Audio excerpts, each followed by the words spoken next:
शब्दही बोलू नकोस. मी निशीचा फोन ऐकलाय म्हणून मला सगळं समजलंय. निशीचा फोन? हो, निशीचा फोन. तुम्ही दोघी तारणीला त्रास देण्यात कशा यशस्वी झालात ना हे तुला आनंदानं सांगण्यासाठी तुला फोन केला होता. पण तो फोन मी घेतला म्हणून मला समजलं तुम्ही दोघी मायले की माझ्याच मुलीविरुद्ध काय करताय. अहो काय बोलताय तुम्ही? अहो तिने सहज केला असेल फोन. खोटं बोलू नकोस. अगं तुम्ही दोघींची कट कारस्थानं समजलीत मला.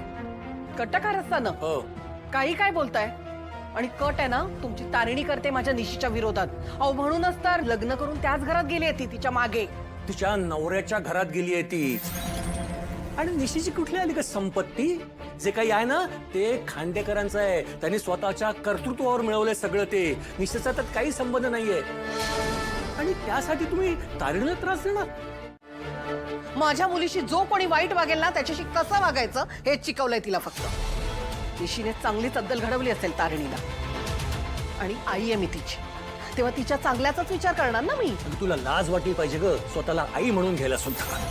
दुसऱ्याच्या त्रासात आनंद कसा शोधायचा हे शिकवलंस तू आपल्या मुलीला. ते बघ तारिणी तुझ्या पोटी जरी जन्माला आली नसलं तरी ती माझी मुलगी आहे. अगं आयुष्यभर तिच्या बरोबर दुजाभाव करत आली आहेस आणि आता ती सासरी गेल्यावर सुद्धा तेच. बास झाला. माझ्याशी तुम्ही या पद्धतीने बोलायचं नाही. अहो तुमच्याशी कोणी लग्न करायला तयार नव्हतं त्या परिस्थितीत मी लग्न केलंय तुमच्याशी. विसरला? या गरिबीत संसार केलाय मी आणि आपल्या मुलींना चांगलीच शिकवण दिली आहे मी. माझ्या आईपणावर संशय घेताय तुम्ही?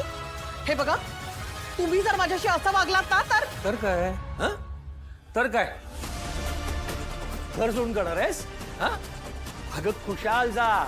तुझ्या या पोकळ धमक्यांना ना मी अजिबात घाबरत नाहीये. जा जायचं ना जा. अगं जगात कुठेही जा पण जिकडे जाशील ना तारणीच्या वाट्याला येणारं कुठलंही सुख तू तिला मिळवून देणार नाहीयेस. आणि आयुष्यभर तुला हेच हवंय. आयुष्यभर तू हेच करत आलीयस. म्हणून तिच्या वाट्याला आनंदाचे कधी 2 क्षण सुद्धा तू येऊ दिले नाहीयेस. तिचे सगळे हक्क काढून तुम्ही नमा निशाने काव्याला देत आलात. आणि तू आणि निशी तुमच्या दोघांच्या हातून काही राहिलं तर ती मालती आहेच मागे. तारणी इथे असताना सगळं मुकाट्यानं सहन करत आली आहे. अगं तिच्यासाठी दिवाळीला एक जोडी कपडा आणला ना तरी तो काढून तू निशीला घालायचीस. तिच्या ताटातला घास काढून निशीला भरवायला सुद्धा तू कमी केलं नाहीयेस. मला वाटलं होतं ती सासरी गेल्यावर तरी तुमच्या त्रासातून तिची सुटका होईल पण नाहीच. अरे माझ्या तारणीच्या मागे तुम्ही दोघी का म्हणून लागलात? काय वाईट केलं तिने कोणाचं? अहो काय झालंय तुम्हाला? याआधी कधी या विषयावर बोलला नाहीत तुम्ही. हो कारण आज माझे डोळे उघडलेत. हे मी 15 वर्षांपूर्वीच करायला हवं होतं पण आता नाही. तारणीला पुन्हा त्रास दिलात ना तरी याद राखा मी स्वतः घराबाहेर काढून तुला आणि निशीला सुद्धा सासरून इकडे घेऊन येईन परत. हे बघा पुरे झाला. खूप झालं आता हे. मी घर सोडून निघून जाईन. भरू सामान देऊ का? भरून सामान भरून देऊ का सामान सगळं तुला पटकन? रेखा अजूनही तुझ्या लक्षात येत नाही तू काय केलंस ते? हे बघ तू काही केलंस ना तरी तारणीच्या नशिबात जे आहे ना ते तिला मिळणारच आहे. अगं शेवटी आपण दोघंच एकमेकांसाठी राहणार आहोत. अगं मीच सांभाळणार आहे तुला. कोणी येणार नाहीये तुझी काळजी घ्यायला. त्यामुळे तू हे जितक्या लवकर बंद करशील ना तेवढं तुझ्यासाठी चांगलं आहे. तू आणि निशी तारणीच्या वाट्याला पुन्हा गेलात ना तर याद राखा. आठवा नाही नाही मी स्वप्नात नाहीये. पण मला एक कळत नाहीये हे ताटाखालचं मांजर वर कधी आलं? अगं आई तुला माहित नाहीये ही आणि निशी काय करतायत ते. तारणीला खांडेकरांच्या घरात त्रास कसा द्यायचा याचा कट रस्त्यात दोघी. सगळ्या मर्यादा ओलांडल्या त्या दोघींनी.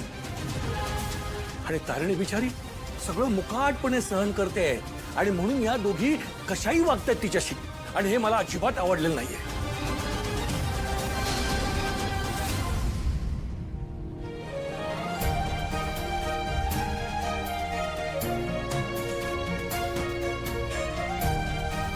अहो सासूबाई त्यांना ओरडायचं सोडून दृष्टा कसली काढताय त्यांची? मी काही केलेलं नाहीये. गप्पा बाईस. हे बघ नवऱ्यानं बायकोवर ओरडणं किंवा तिच्यावर हुकूम गाजवणं या मताची मी नाहीये. पण आजवर तारिणी बरोबर तू जे वागली आहेस ना ते चुकीचंच होतं आणि तुझी चूक तुला दाखवून देणं गरजेचं होतं. उशिरा का होईना माधवच्या आई लक्षात आलं खूप झालं. माधव, आज 2 गोष्टींबद्दल मला तुझा खूप अभिमान वाटतोय.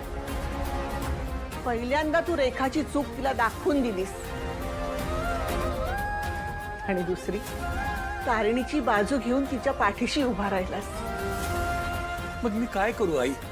नाही म्हणजे मला हे सगळं बोलताना आनंद होत नाहीये ग. पण तारिणी या घरात असताना तिच्यावर सतत अन्याय होत आलाय. एक बाप म्हणून मी तो कधी थांबवू शकलो नाही. ही अपराधीपणाची भावना मनातून जातच नाहीये ग. त्या बिचारीला ती सासरी गेल्यावर सुद्धा ह्या दोघी सुखानं जगू देत नाहीये. एक बाप म्हणून मी आधीच फार कमी पडलोय ग. पण यापुढे मी तिच्यावर कुठलाही अन्याय होऊ देणार नाही. तू केलंस ते योग्यच केलंस बाळा. झालं यांचं सुरू सारखं आपलं तारिणी तारिणी तारिणी.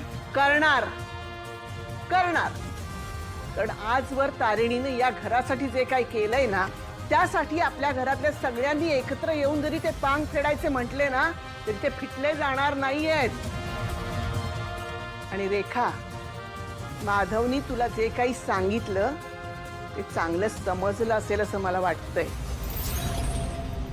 तू जर तारिणीला त्या घरात त्रास देण्याचा प्रयत्न केलास ना तर तसाच त्रास तुला या घरात देण्यात येईल हे लक्षात ठेवायचं.